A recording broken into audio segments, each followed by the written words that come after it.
Hello everyone, welcome back to anatomy complete series. तो आज हम पढ़ने वाले हैं स्ट्रक्चर ऑफ लॉन्ग बोन। तो लॉन्ग बोन ह्यूमन बॉडी की सबसे इम्पॉर्टेंट बोन होती है, जो कि वॉकिंग, रनिंग, सपोर्ट मूवमेंट और इन सब में बहुत बड़ा रोल होता है। तो इस वीडियो में हम देखेंगे लॉन्ग बोन के हर पार्ट को। तो सबसे पहले हम चलते हैं विदाउट वेस्टिंग आवर टाइम। तो व्हाट इज़ लॉन्ग बोन? तो लॉन्ग बोन क्या होती है? तो लॉन्ग बोन वो बोन होती है जिसकी लेंथ उसके विड्थ से ज़्यादा होती है। तो मतलब लंबाई ज़्यादा है और चौड़ाई उससे कम है।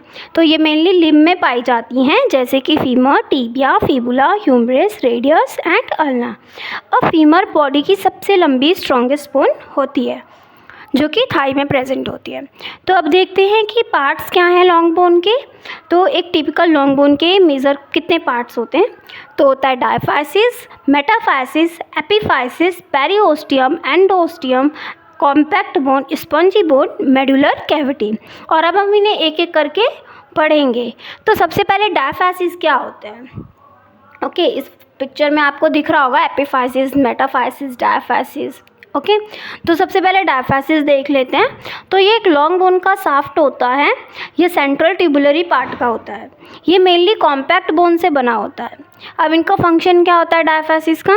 ये स्ट्रेंथ प्रोवाइड करता है, वेट बेयर कराने में सपोर्ट करता है और डायफाइसिस बोन का सबसे स्ट्रॉन्ग रीजन माना जाता है। इसे बोन्स का सबसे स्ट्रॉन्गेस्ट पार्ट माना जाता है।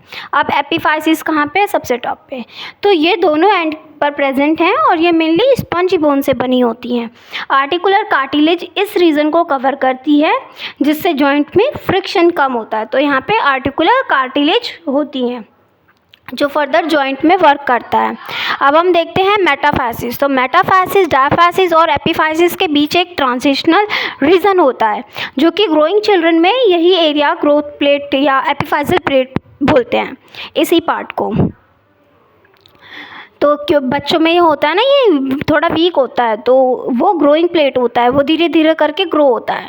तो बोन लेंथ इंक्रीज होने के प्रोसेस इसी रीजन में होते हैं और एडल्ट में ग्रोथ प्लेट ऑसिफाई होकर एपिफाइजल लाइन बन जाती है। मतलब ये वाला पार्ट है ना, जब एडल्ट में ग्रोथ हो जाएगी जब इसकी, तो ये एपिफाइजल लाइन बन जाती है।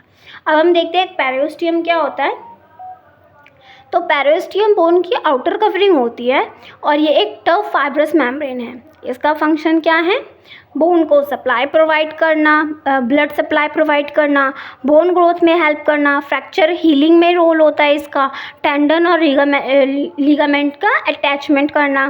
पेरिओस्टियम जो होता है फिजियोथेरेपी और ऑर्थोपेडिक दोनों में बहुत इंपॉर्टेंट स्ट्रक्चर है।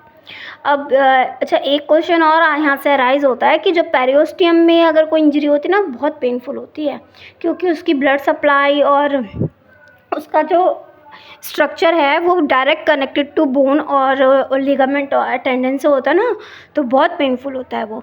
अब हम देखते हैं एंडोस्टियम क्या होता है। तो एंडोस्टियम जो होती है बोन की इनर लाइनिंग होती है, ये मेडुला कैविटी को लाइन करती है। इसमें बोन फॉर्मिंग और बोन रिमॉडलिंग सेल प्रेजेंट होते हैं। तो बोन रिपेयर और रिमॉडलिंग में इसका इम्पॉर्टेंट कॉन्ट्रीब्यूशन भी होता है। ओके, अब हम देखते हैं कॉम्पैक्ट बोन क्या है। तो कॉम्पैक्ट बोन एक डेंस और हार्ड बोन होती है। ये बोन की आउटर लेयर बनाती है। इनका काम होता है स्ट्रेंथ प्रोवाइड करना, प्रोटेक्शन देना, वेट बेयरिंग करना। और अगर हम इसकी माइक्रोस्कोपिक यूनिट देखें तो उसकी माइक्रोस्कोपिक यूनिट ऑस्टियन होती है या हैवर्सन सिस्टम होता है। अब इसमें स्पॉन्जी बोन क्या होती है? तो स्पॉन्जी बोन को कैंसिलस बोन भी कहा जाता है। इसमें पोरस स्ट्रक्चर रखते हैं। ये मेनली एपिफाइसिस में प्रेजेंट होती है। तो अगर हम सिंपली एक छोटा सा डिफरेंस में बताना चाहूँ तो कॉम्पैक्ट बोन जो होता है वो डायफाइसिस में होता है, बहुत स्ट्रांग होती है, क्योंकि अभी बताया था डायफाइसिस स्ट्रांग है। और जो स्पॉन्जी बोन है वो एपिफाइसिस एरिया में है। ये स्पंजी बोन की तरह होती है, मतलब इसमें कैंसिलस बोन भी इसे बोलते हैं। स्पंजेस जैसा स्ट्रक्चर होता है।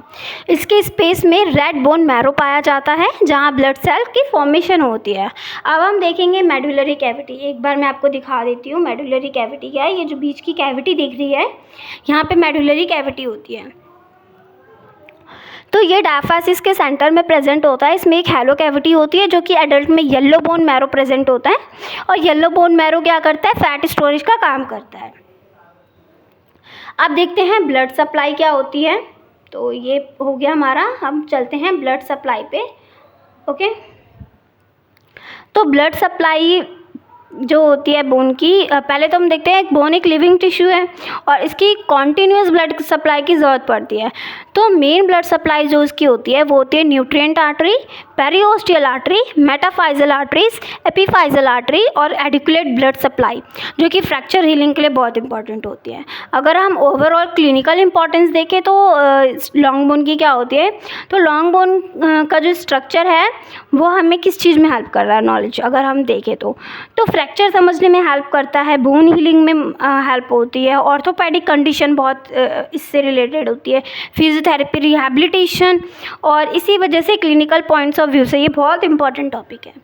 अगर हम समरी देखें तो ओवरऑल आज हमने क्या पढ़ाई करी है लॉन्ग बोन में, तो डायफाइसिस, एपीफाइसिस, मेटाफाइसिस, पेरिओस्टियम जो कि आउटर कवरिंग है, एंडोस्टियम जो कि इनर है, कॉम्पैक्ट बोन क्या होती है, स्पंजी बोन, कॉम्पैक्ट बोन क्या है, डेंस स्ट्रॉन्ग पार्ट है जो कि डायफाइसिस का है, स्पंजी बोन क्या है जो कि एपीफाइसिस पे होती है, स्पंज जैसा स्ट्रक्चर होता है, इसे हम कैंसलस बोन भी कहते हैं।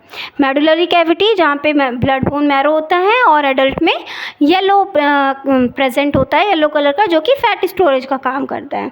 ब्लड सप्लाई देखी हमने, बहुत सारी सप्लाईज देखी इसकी, जिसमें से हमारा मेन था, जो हमारी मेन सप्लाई थी उसमें न्यूट्रिएंट है और एपीफाइजल आर्टरीज़ हैं और एडुकुलेट आर्टरी हैं, एडुकेट आर्टरीज़। तो इसके बाद हमने इसके क्लिनिकल इंपॉर्टेंस देखा और फिर कंप्लीट हो गया ये topic. So thanks for watching, और हम मिलते हैं नेक्स्ट एपिसोड में अनाटमी के। तो हमारा जो नेक्स्ट एपिसोड होगा इसका वो होगा ऑसिफिकेशन ऑफ बोन। तो अगर आपको ये वीडियो अच्छी लगी है तो please like and subscribe, and अगर आपको कोई भी इम्प्रूवमेंट चाहिए हो या कोई भी मुझे सजेशन देना हो तो आप मुझे कमेंट बॉक्स में कर सकते हैं। Thank you so much for watching.